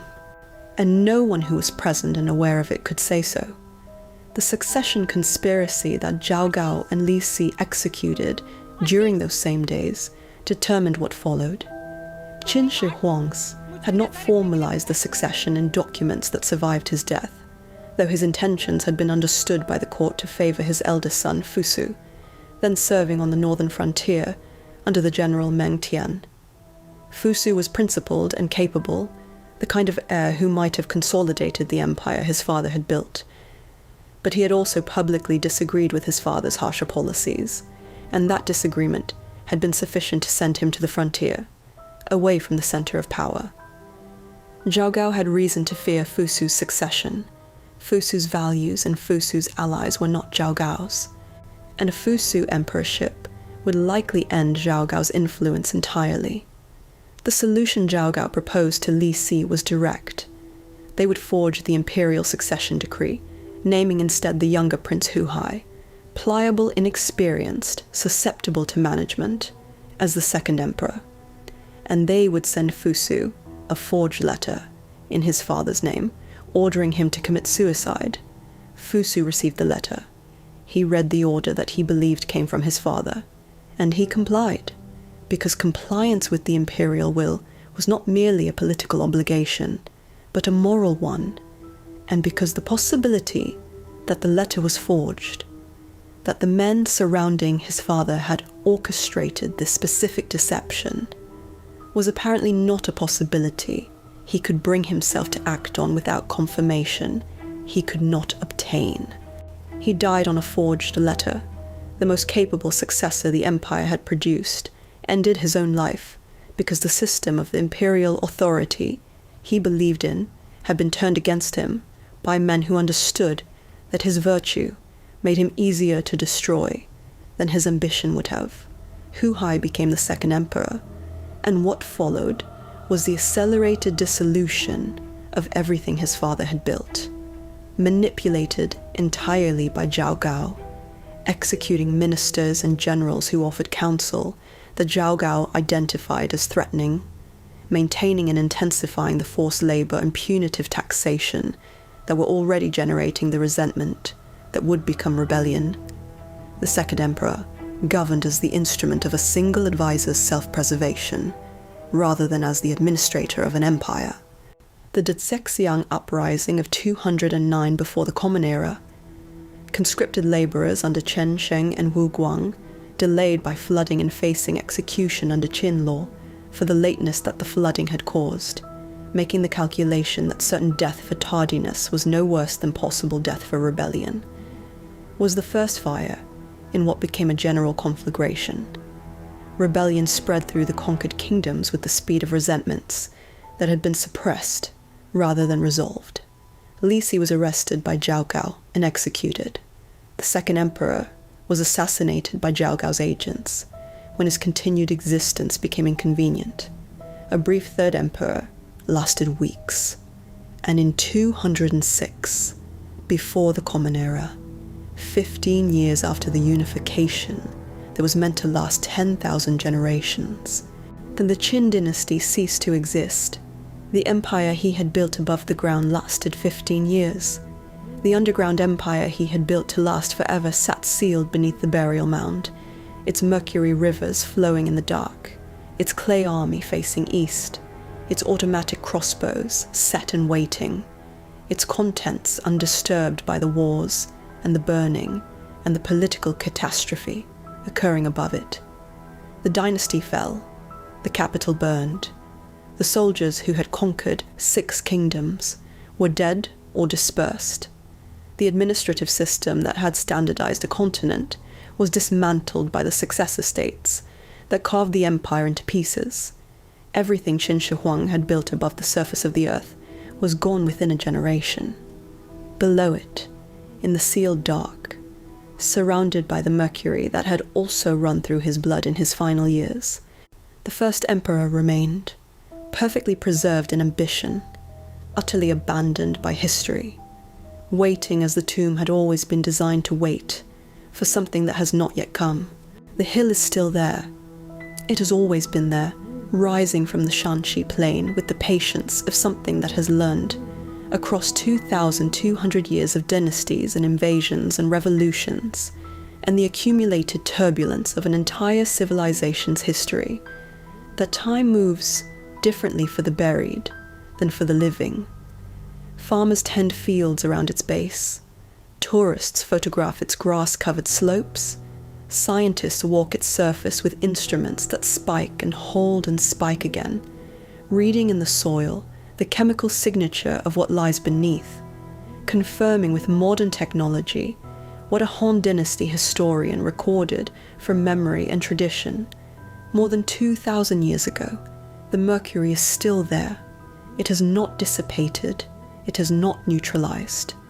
It has not done what 2,200 years might reasonably have been expected to cause it to do. It seeps upward through 14 meters of compacted earth at a rate too slow for any individual lifetime to perceive, but fast enough that the instruments above it register concentrations 8 times higher than the surrounding terrain, precisely mapped onto the dimensions of the structure beneath. The tomb still exhaling into the ground above it, with the slow, perpetual breath of something that was built to last forever and has, in this one measurable way, kept its promise. The Chinese government's official position on excavation of the central burial chamber has remained consistent since the site was identified and designated a UNESCO World Heritage Site. The technology required to excavate without causing irreversible damage does not yet exist, and excavation will not proceed until it does. This is not evasion. The Terracotta Army provided the argument that no government policy statement could have made as compellingly.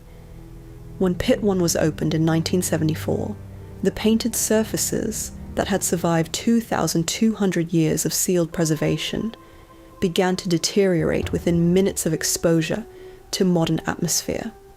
The lacquer base layer curled, the pigment flaked, colors that had waited in the dark since the Qin dynasty dissolved in the light that found them.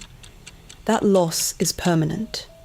It cannot be undone, and the organic materials that ancient sources describe within the main burial chamber, the wooden coffin structures, the silk wrappings, the lacquered objects, the textile furnishings of an underground palace built to house an emperor for eternity, would present this problem at a scale that makes the painted warriors look like a rehearsal. The Mercury complicates everything further. An excavation team entering the burial chamber would enter a space that has been accumulating mercury vapor in an enclosed, unventilated environment for 22 centuries. The concentrations that would greet them are not a theoretical concern or a speculative projection. They are a calculable consequence of known quantities of mercury in a known volume of sealed space across a known period of time. The ventilation required to make the chamber safe for human entry would itself initiate the atmospheric exchange that begins the deterioration of everything inside. There is no sequence of steps that makes excavation both safe for the excavators and harmless to the contents. Every approach involves a trade-off between what can be learned and what will be destroyed in the learning of it. And so the hill remains sealed. Ground-penetrating surveys continue to refine the picture of what lies beneath it without disturbing what they image. Soil chemistry analysis tracks the mercury readings across seasons and years.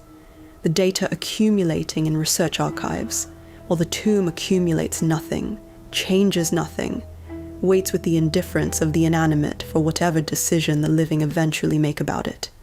What those surveys suggest is still down there. If the ancient sources are accurate, and the physical evidence supports their accuracy, represents an archaeological opportunity whose significance is genuinely difficult to overstate. The astronomical ceiling that Sima Qian describes, if it survives, would be among the oldest physical maps of the Chinese night sky in existence, a record of Qinara astronomical knowledge, preserved in a medium more permanent than any text. The bronze fittings of the coffin chamber, if intact, would rank among the finest surviving examples of Qinara metalwork. The coffin itself, if the sealed anaerobic environment, has preserved wood across 22 centuries, in the way that similar conditions have preserved wood in other sealed ancient contexts, would be among the oldest intact wooden objects ever recovered, and the human remains, the first emperor himself, and the concubines and servants that ancient sources describe as accompanying him, would offer forensic opportunities that modern science, with its capacity for ancient DNA analysis and isotopic dietary reconstruction and toxicological screening of skeletal tissue, could transform into a portrait of the man himself, more precise than anything 2,000 years of historical scholarship has produced. That toxicological screening would almost certainly confirm what the historical sources suggest, and the symptom record implies. The mercury in his bones, if his bones survive, and if they can be reached without destroying what surrounds them, would close the circle that his story draws.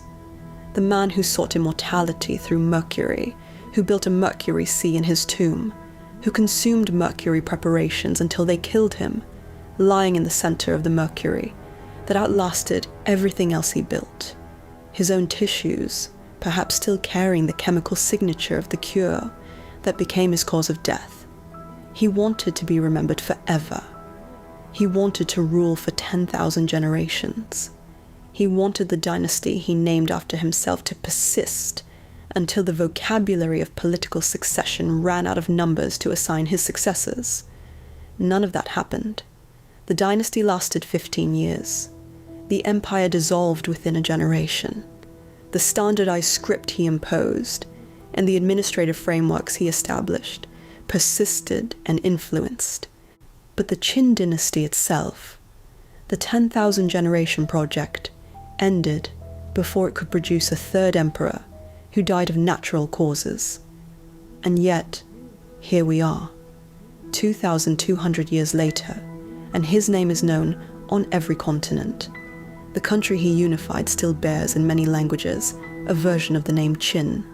The hill he built still stands on the plain below Mount Li, its mercury still rising, its clay army still facing east in the sealed dark, its central chamber still unvisited by any living person since the doors closed in 208, before the Common Era. He achieved something, not what he intended, not the physical immortality, not the continuous dynasty, not the bodily preservation through alchemical compounds, but 2,200 years of unbroken human attention, a name that no civilization that encountered it forgot, a tomb that has never been opened and may not be opened for centuries more, its secrets intact, its mercury present, its contents unknown. The door has been sealed for 2,200 years, and every year that passes without it being opened makes the question heavier, not lighter. Not only the archaeological question of what is inside, not only the technical question of how to reach it without destroying it, but the quieter question underneath both of those, the question of what we owe the dead who built things meant to last. The question of whether the sealed tomb is something we are protecting or something that is protecting itself. And the question of whether, when we finally find a way to open it safely, we will discover that the first emperor got what he wanted after all. not immortality, but something stranger and more durable, the permanent unresolvable attention of the living, drawn irresistibly to a door that will not open, standing above Mercury, that will not stop rising, unable to look away from a hill that has been keeping its secrets since before the word emperor existed in any language now spoken on earth.